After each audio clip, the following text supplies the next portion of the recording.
네, 그 아버지의 그 아들이라는 제목으로 함께 말씀 나누기 원합니다.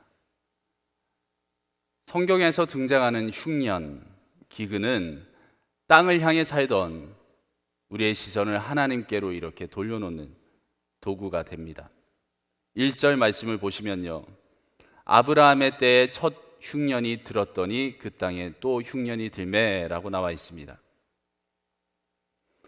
이 말은 곧 하나님에게로 고개를 돌릴 때가 되었다, 그런 뜻이 된다는 겁니다. 그런데 이삭은 하나님에게로 눈을 돌리지 않고 그랄이라는 곳으로 가서 블레셋 왕 아비멜렉에게 먼저 도움을 구했습니다. 아버지인 아브라함도 흉년이 들었을 때 이렇게 이동을 했습니다. 애굽 땅으로 넘어가서 흉년을 피했습니다. 아브라함은 하나님이 약속하신 가나안 땅으로 들어갔지만 흉년을 만났습니다. 이삭도 같은 곳에서 흉년을 만났습니다. 우리도 이렇게 일상에서 흉년이라고 불릴 만한 그런 일들을 수시로 만납니다. 예수님을 구주로 영접한다고 해서 우리 인생의 흉년이 그치는 것이 아닙니다. 생계를 위하여 눈앞에 놓인 것들과 또 당장에 그 눈앞에 놓인 여러 가지 일들에 우리의 마음을 빼앗겨서 발버둥을 치고 있을 때, 그때 하나님은 흉년이라는 이 도구로 우리를 부르시기도 합니다.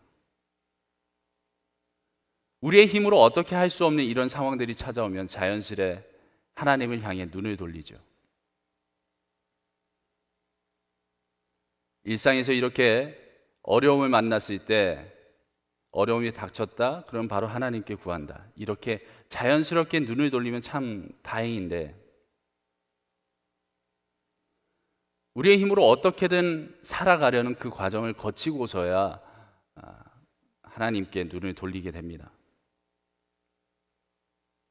오늘 이 본문 말씀을 보면서 우리가 기억해야 될 것은, 우리의 삶에 흉년이 닥쳤을 때, 기근이 닥쳤을 때, 뭔가 어려움이 닥쳤을 때 우리는 다른 곳이 아니라 하나님께로 바로 달려가야 합니다.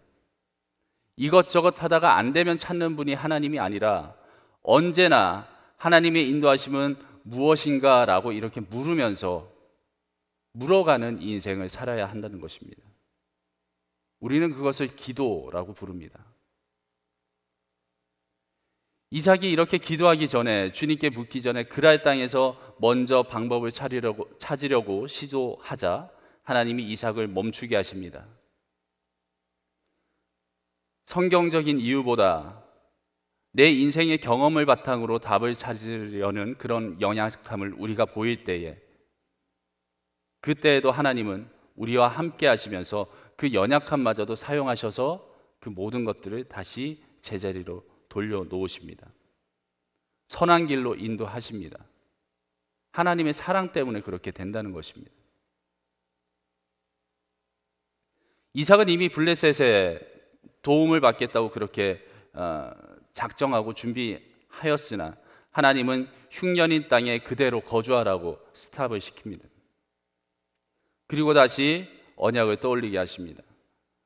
이삭이 살던 브엘세바와 그랄 땅은 그렇게 먼 지역이 아닙니다.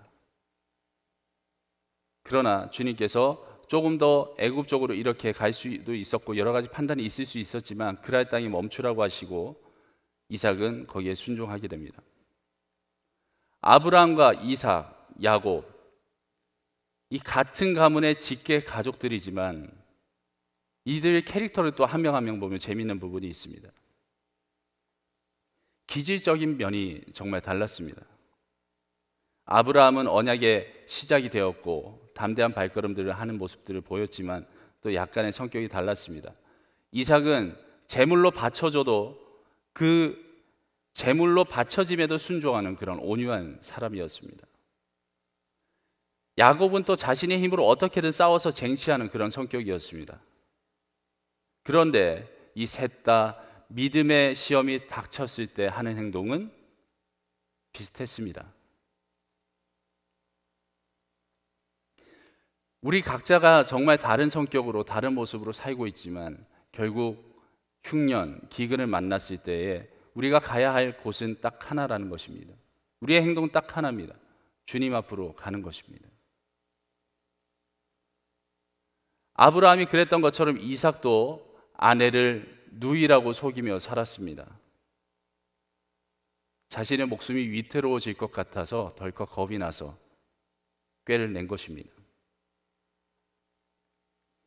자신을 죽여버리고 아내를 빼앗아 갈까봐, 또 자신이 가진 것들을 다 빼앗아 갈까봐 걱정이 되어서 그랬던 것인데, 근데 가만히 생각해 보면 재밌는 부분이 있습니다.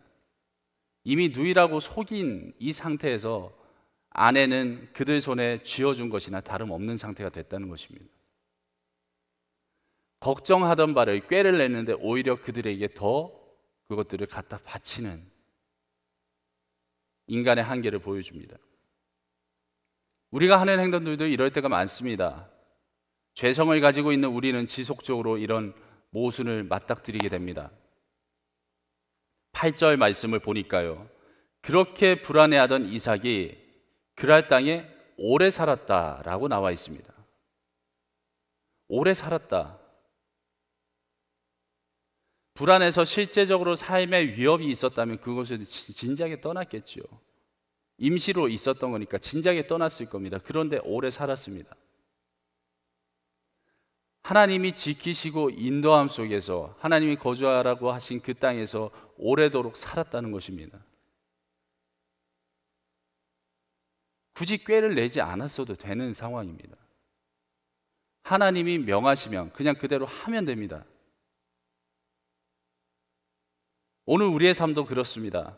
내 믿음과 내 힘과 내 의지로 살아가는 것 같지만 그 순간순간마다 쉼없이 간섭하시는 하나님의 그 손 위에서 우리는 안정적으로 평안을 누리며 살아가고 있는 것입니다. 하나님의 인도하심 속에서 우리는 하나님의 역사를 하루하루 살아내고 있습니다. 그런데 이 사실을 망각하면 하나님이 신호를 주십니다.